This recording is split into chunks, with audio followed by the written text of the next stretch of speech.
Okay, we're going to talk to Wayne Coe about art-xploitation. He's doing a piece here at the hallway at 111 Front Street in Dumbo during the Verge Brooklyn Festival. So tell us a little, what's art-xploitation? Art-xploitation is the use of male film hyperbole to sell fine art, because I believe you can sell a stud through advertising and scale and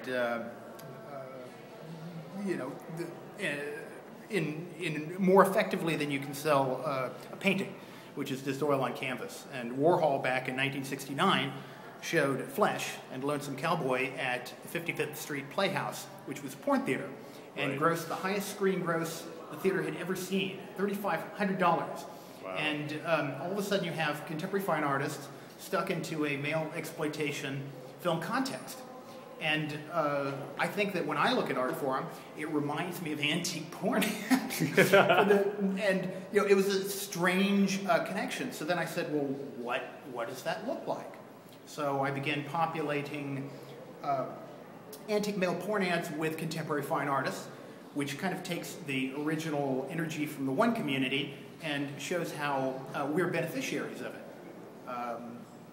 So can you show us a little bit of your technique? So let's see some of the stuff we're looking at here. So I see you have some photocopies. Exactly. Okay. I have photocopies. Over here I have a bucket of my fine material. What is your material? It's black sand. Oh, wow. You can get it. It's called Black Beauty.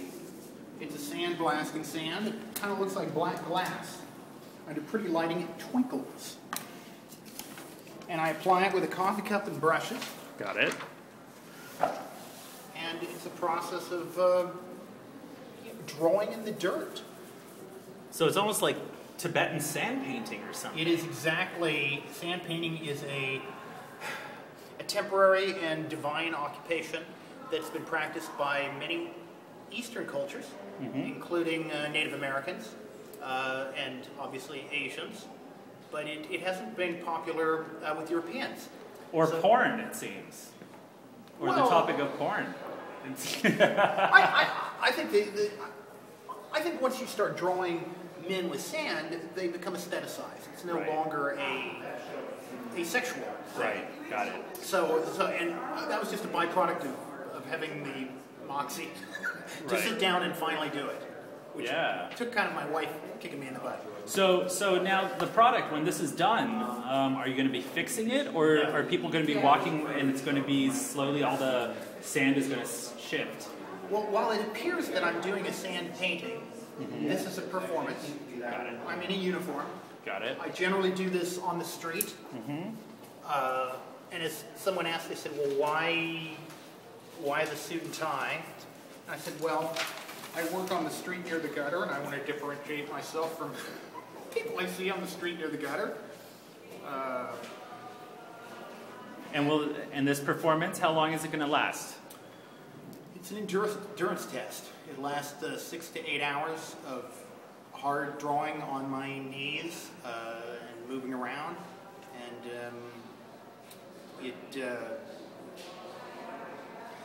it's interesting to me. I did my first Manhattan interior sand painting. I generally work in front of old porn theater locations, institutions to me, which are beneficiaries and galleries. So basically places that use art marketing and tie them together, at least in my mind.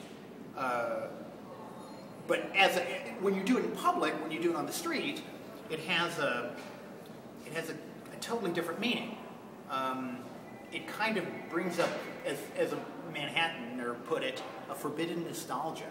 And I said, what's that mean? He said, well, this was the coming of age for people your and my age in Manhattan. And he said, whether you were gay or whether you're heterosexual. And so we have this nostalgia for it, but it was also the advent of AIDS. So there's this like unspoken agreement not to go back there. And you sit there and go on the pavement and draw out these images, and people respond with tremendous warmth and enthusiasm and share their stories with me, which to me is really the art of it. It's not the sand or the sand painting or my expertise at that. It's the social evocation that I get out of it, and which hopefully through texts and videos I'll be able to communicate to a larger audience. Great. Thank you so much. Thank you.